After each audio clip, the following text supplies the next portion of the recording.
ചെന്നൈയുടെ കളികൾ day day day day ഇവിടെ വാ.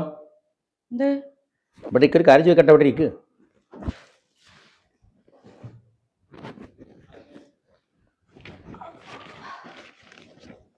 എന്താണ് ഞാൻ ചോദിക്കുന്നോണ്ടൊന്നും വിചാരിക്കരുത്. എന്ത് വിചാരിക്കാൻ? ഞാൻ ഇതിന് വരാൻ വേണ്ടി രാവിലത്തെ പത്രം തിരിച്ചും മറിച്ചും വായിച്ചിട്ട് 16 വട്ടം വായിച്ച് ബോറടിച്ച് ഭ്രാന്തായിട്ടായിരിക്കണത്.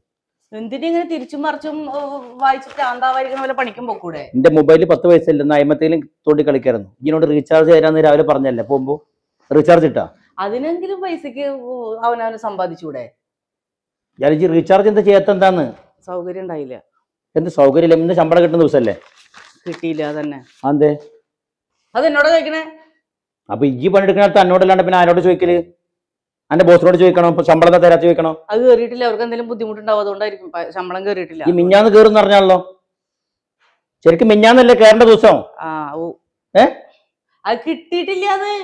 അപ്പൊ കിട്ടാത്ത തൊള്ളേന്ന് നടക്കി എന്നോട് നാവിട്ട് നാക്കണ നേരം അവിടെ മുതലാണ്ട് ചോദിച്ചൂടെ എന്താ ശമ്പളം കയറാത്തെന്നുള്ളത്? എന്നോട് ഇങ്ങനെ നാക്കിട്ട് ഉണ്ടാക്കണ നേരം ഇവിടെ പണിക്കും പോക്കൂടെ? ഞാൻ പണിക്ക് പോയി അല്ലാണ്ട് പിന്നെ ഞാനൊക്കെ സമ്പാദിച്ചതിനെ കാണുന്നത്. ഇനി കുറച്ച് ഞാൻ വീട്ടിൽ സ്വസ്ഥമായിട്ടിരിക്കാൻ തന്നെ പുറപ്പെട്ടാണ്. ഇജ്ജ് അധ്വാനിക്കാജ് പോവാ. സമ്പാദിച്ചിട്ടിട്ടേക്കണ പറയണില്ല. ഞാൻ ഒരു കാര്യം ചോദിക്കട്ടെ, അനക്ക് ആ സന്തോഷിനിട്ട് എന്താ ഇടപാട്? എന്താ ഇടപാട്? ഇപ്പൊ ഇത് മൂന്നാമത്തെ ആളെ എന്നെ വിളിച്ച പറയുന്നത് സന്തോഷിന്റെ കൂടെ ബൈക്കിൽ കയറി പോകുന്നുണ്ട്. മിന്നാന്ന് ചെടുക്ക പോയിരുന്നു ബൈക്കിൽ.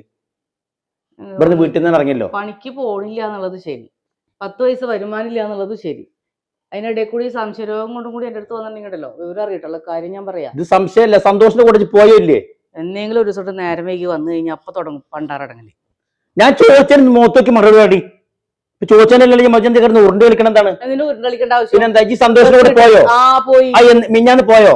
പോയി. എന്തിനു പോയി? എന്തിനു പോയി വെച്ചാൽ ബസ് കിട്ടിയില്ല. ലോകത്ത് ബസ് കിട്ടാത്തവരൊക്കെ സന്തോഷം ബാക്കി കയറി പോക്ക. എല്ലാ പെണ്ണുങ്ങളും സന്തോഷത്തിന്റെ കൂടെ പോയത് ഞാൻ പറഞ്ഞ. അല്ല പിന്നെന്താ? ഈ കണ്ടക്കാരൻ നോക്കിയാൽ മതി. പോയി എന്ന് വെച്ചിട്ട് ഇപ്പൊ എന്താ കുഴപ്പമെന്നാണ് ചോദിക്കേണ്ടത്. പോയി അതിലിപ്പോ എന്താ? ബസ് കിട്ടില്ലെങ്കിൽ അടുത്ത ബസ്സിന് പോകണം. ഞാൻ അന്തസ്സാ ജീവിക്കുന്നതിനാണ്, മനസ്സിലാവണ്ട. അല്ല സന്തോഷം വേറെ ആരും അല്ലല്ലോ, കുടുംബത്തിലെ ഒരാൾ തന്നെയല്ലേ. അതിനിപ്പോ എന്താ പ്രശ്നം? നിനക്ക് ഓനെ കെട്ടാന്നില്ല. കുടുംബത്തിലെ ആളാണെങ്കിൽ എന്നെ പണ്ടം നടക്കേണ്ട കാര്യം ഉണ്ടായിരുന്നു. അതിലും ഭേദം തന്നെയായിരുന്നു. എനിക്ക് അറിയില്ലായിരുന്നല്ലോ ധനങ്ങാമൂരി എന്നുള്ളത്. ഒരു കുട്ടികളും മക്കളും ഇല്ലാത്തതുകൊണ്ട് ഞാൻ മനസ്സിലാക്കുന്നുണ്ടോ? ഞാൻ അധികം വർത്താനം നിന്നിട്ടില്ല. ഒരു കുട്ടികളും മക്കളായിട്ട് നമുക്ക് സമ്പാദ്യം ഉണ്ടായിട്ടില്ല. ജീവിതത്തിൽ സുഖം. അത് എന്തുകൊണ്ട് മേലണങ്ങണം പറയണില്ല. എന്നെ കൊണ്ടൊന്നും കൂടുതൽ പറയിപ്പിക്കണ്ട. എന്തിനാ പിന്നെ പിടിച്ചിരുത്തിയ? ഈ സന്തോഷത്തിന്റെ കൂടെ കറക്റ്റ് മുതൽ വേണ്ടെന്ന് അത് പറയുന്നതിനെ പിടിച്ചിരുത്തത്. ഇപ്പൊ 3-4 ആൾക്കാരെ വിളിച്ചു. പിന്നെ ഷാജിക്ക് വിളിച്ച് പറഞ്ഞു വിലയും കൊടുന്ന് സന്തോഷത്തോടെ വണ്ടിയിലേക്ക് പോകണ്ടെന്നുള്ളത്. ഒരു കാര്യം ഞാൻ പറഞ്ഞു. പിന്നെന്താ? കണ്ണി കണ്ടവരെ വെച്ചിട്ട് എന്റെ പേരും വെച്ച് സംശയിക്കാൻ നിന്ന് കഴിഞ്ഞു. സംശയം ഇത് പോയോ ഇല്ല? സന്തോഷം കൂടെ പോയോ? പോയിന്ന് ഞാൻ പറഞ്ഞു. പോയി. എന്തൊക്കെ ധൈര്യത്തിൽ പറയേണ്ട കാരണം എന്താ? ധൈര്യത്തിൽ പറയാം. വേറെ എവിടെയും പോയിട്ടുണ്ടാവില്ലേ? വേറെ തെറ്റില്ലാത്തതുകൊണ്ട് വേറെ എവിടെയും പോയിട്ടുണ്ടാവില്ലേ? ചോദിച്ചതിന് മറുപടി ആവശ്യമില്ലാത്തത് പറഞ്ഞുണ്ടാക്കല്ലേ. എന്താണിത്? സംഘിച്ച് 2 നയിച്ചോട് ഞാൻ തിന്നണം. അത് വേറെ കഥ. പക്ഷെ ഈ ആണത്തം വിട്ട് കളിച്ച് ഞാൻ നിന്നിട്ട് ചില കാര്യം പറഞ്ഞുതരാം. ഇങ്ങോട്ട് ഒരിക്കലും പോയി എന്റെ മോനെ ചോട്ടുപെട്ട് കാര്യം പറയാനുള്ളത്. ഇതാണ് ആണത്തം. ഒരു കാര്യം ഞാൻ പറയാം. നിങ്ങൾ അധ്വാനിച്ച് കൊണ്ടുവന്ന് എന്നെ സംരക്ഷിക്കുകയാണെങ്കിൽ മാത്രമേ നിങ്ങൾക്ക് എന്റെ മെക്കെട്ട് കയറാനുള്ള അവകാശമുള്ളൂ. എന്നാലും അവകാശമൊന്നുമില്ല. എന്നാലും ചോദിക്കാം.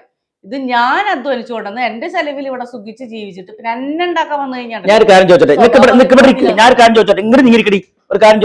ചോദിച്ചോട്ടെ. ചില വീട്ടില് ഭാര്യയും ഭർത്താവും ജോലിക്ക് പോകുന്നുണ്ട്. അപ്പൊ എന്ന് കരുതിട്ട് ഭാര്യയുടെ ഇഷ്ടത്തിന് അയച്ചു വിട്ടു കൊടുക്കുന്ന ഭർത്താക്കന്മാര് പണി? പിന്നെ പലരുണ്ട്.